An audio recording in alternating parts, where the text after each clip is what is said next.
the most important thing is to stay relaxed. You can have it sound exciting, but you have to be relaxed. And so some of that comes from just working on your touch, like working on your hands, making sure that when you play, you're not all tight like this. And I'm sure that's probably the same for you guys too. Mm-hmm. And the other thing is, to listen carefully to sort of like where it feels like things are going, like where the pocket is sitting. So, you don't want to just play in your own world. You want to play with the people that you're playing with. That's my initial thoughts on this. That's well stated. I mean, it's really simple as that. It's, for me, it's always been about really just trying to develop a rapport with musicians and really try to give myself what's happening and try to feel what's happening harmonically as well as rhythmically and try to be on the same page. Cats that really try to give myself to music, give my all, not step so much on people, but also give them things, something to grow on, something to make you think a little bit different. And remember also to try to start here so that I can get there. I don't want to give too much too soon. It's not what you play, basically, it's how you say what you say and when you say it.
Listening to St. John's, Miss McBride, and I think the big thing that actually opened me up to that, even the singing this, when I was playing more piano, I played with a bass player, we played in quartet, regular bass, all sorts of tunes, and his bass lines were really unique, so I was kind of figuring some stuff out, recorded on a gig and check it out. Not every line has to start on a loop. Sometimes you can start bass lines in different places and then listen to some things rock hard, you're like, wow, it's almost like a bebop solo and chord ups. Right. Other melodic things that started to expand, that really came from checking out bass players. And then more from kind of stuff, Marco Castillo, Power, his 16th note kind of stuff. Right. Jacques Storis.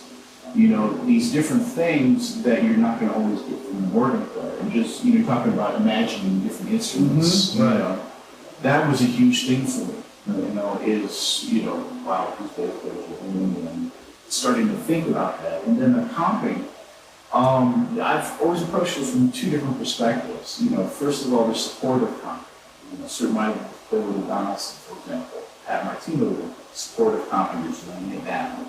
When that thing happening, you're providing what you usually call that cushion. So that stuff is there to learn what they do. And then, for example, in this setting, I think about more interactive comping where I comp as a response to what you're playing. Right. I try to do that more based off what you guys are playing because you don't need me to lay it down. Right. You know where it is, and so for creating a bigger picture, that's how my focus and my thinking is to shift and looking at those different elements between the bass and the comp as well. What I'm going to do is I'm going to pay special attention to Pat's left hand. Now he's not using his foot except to generate some emphasis. So the left hand is where the bass is on the organ, generally speaking. So I'm going to be paying special attention to what he's playing with his left hand in terms of where I'm going to sit my time. And just to show you the opposite of what that might be, if I ignore what he's doing, I'll take a course of ignoring you. Forgive me. And then I'll say, fine, what else is new?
listening back to that will hear, like in my second chorus, when all of a sudden the shit just started grooving really, really hard, you know, and it's because I was working with them. I was working the two of them together instead of fighting it. So, what was your?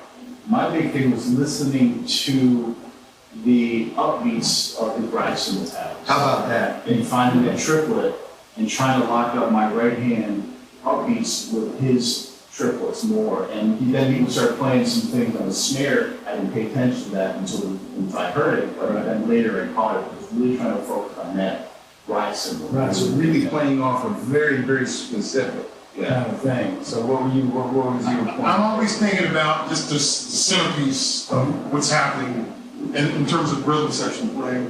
I'm really listening to, well, if you look at the blues, just the structure, just the chord progressions of blues, whatever, 1-6-2-4, whatever, however it breaks down. I'm listening to that. I'm really listening to the pulse of what's happening, and I'm also listening to the space in which both of you count. Right. I want to say exactly what you didn't say. Right. So I'm trying to give you a cushion. I'm trying to make sure that I'm completely lockstep with what's happening with the bass, and I want to have dialogue with you, with both of you, and feel what's happening, and try to feed off of that and give you something to go on. Right. So first thing I'm going to do is kind of nail down the changes, either on the and of 4 or on the downbeat at these cadence points, like basically every 4 bars, which just from the standpoint of like what your ear is predicting is going to hear. And then I'll, as things open up, I will kind of get out of the way and maybe try to follow a little bit, maybe delay some of the things. But in any case, there are comping rhythms that I'm going to use. So maybe I'll do like a shuffle kind of beat, which is beat 1 and the and 2. Maybe I'll do like a more of a longers kind of a thing. Maybe I'll do into the and of 2 and the and of 4. So like even short 2, 3, 4, like this. That's very predictable. And then off the beat, I'll use like and of 1 and and of 3. And sometimes I'll try to displace. So let's see how that works. 1, 2, 3.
Now this is funny because somebody may laugh, but you said it before. You said you listen for the harmony. You're a drummer, man. You know, what do you need to listen to? Well, yeah, but you're a musician first, right? We would hope, and so then you're listening for the harmony. So harmonically, what are you listening for? That's an interesting question. I think first of all, before I can listen for something harmonically, playing a certain song, I have to know that tune really, really well and be grounded. For example, I'm a better ear player than I am a reader on this instrument. Right. Because there's so many things going on that if my ear isn't grounded, then everything else will shine. How do you develop that? How do you get to that point? For me, and what I still do to this day is if I learn a tune, I practice what's called chord tone solos. And that's soloing on a tune and using nothing but 1, 3, 5, and 7. So I know it's extra, I know upper structures, no any set of harmony, just the basic. notes of the chord and really get that sound in my ear. So I'm not thinking about it, as I'm playing. Simple bass lines, it's like if, for example, when I was learning Humpty Dumpty, I would practice a tune like,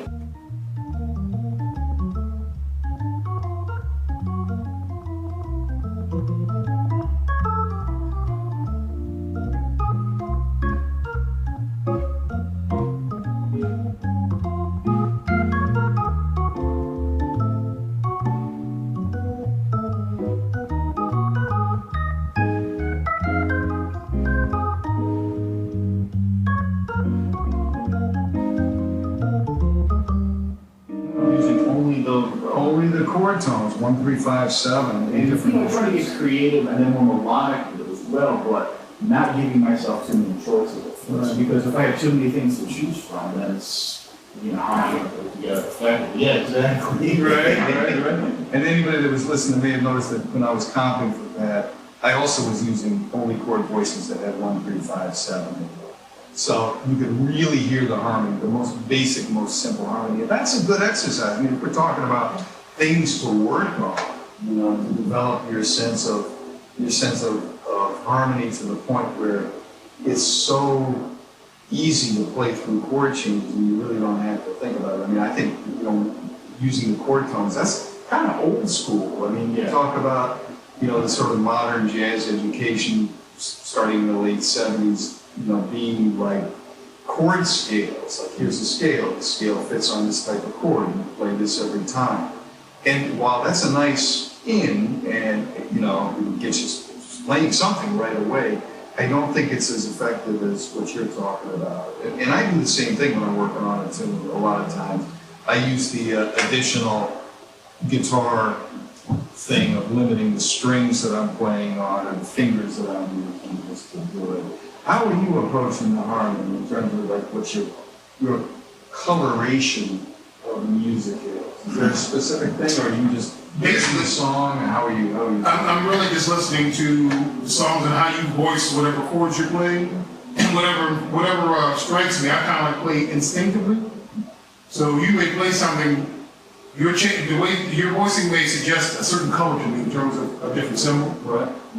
A different tonal approach to what colors I'm using. I'm using multiple times. Yep.